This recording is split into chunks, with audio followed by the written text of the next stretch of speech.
শনিবারের পড়ন্ত বিকেল, ভৈরবের তীরে কাতারে কাতারে মানুষের ভিড়। মাঝ নদী থেকে জলে ঝাঁপ 5 সাঁতারু, টার্গেট 500 মিটার। একে অপরকে টপকে এগিয়ে গেল কে, দেখতে বাড়ল ভিড়। হরিহরপাড়ার তর্তিপুরে পল্লী মঙ্গল সমিতির উদ্যোগে 28তম সাঁতার প্রতিযোগিতা ঘিরেছিল উন্মাদনা। হাড্ডাহাড্ডি লড়াইয়ে মুর্শিদাবাদের গণ্ডি ছাড়িয়ে বিহার ঝাড়খণ্ডের 100 সাঁতারু অংশ নেয়।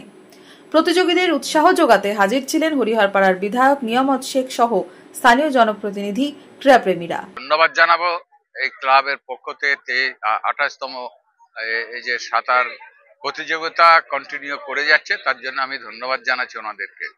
আমরা আজকে এখানে দর্শক হিসাবে আমরা এসেছি, আমরা দেখলাম, আমরা খুব আনন্দ পেলাম। প্রতিযোগিতা ঘিরে উদ্যোক্তারা কতটা আশাবাদী? যে সন্তরণ প্রতিযোগিতার মধ্য দিয়ে আমরা মানুষকে যে একত্রিত করে যে একটা সম্প্রীতি, যে বন্ধন, যে একে অপরের প্রতি যে বন্ধন, আমাদের সাক্ষাৎ, সেই উদ্দেশ্যে আমরা প্রতি বছর এই সন্তরণ প্রতিযোগিতা অনুষ্ঠিত করে থাকি। এবার 28তম সন্তরণ প্রতিযোগিতা। প্রতিযোগিতা শেষেই মুখে হাসি জয়ী প্রতিযোগীদের।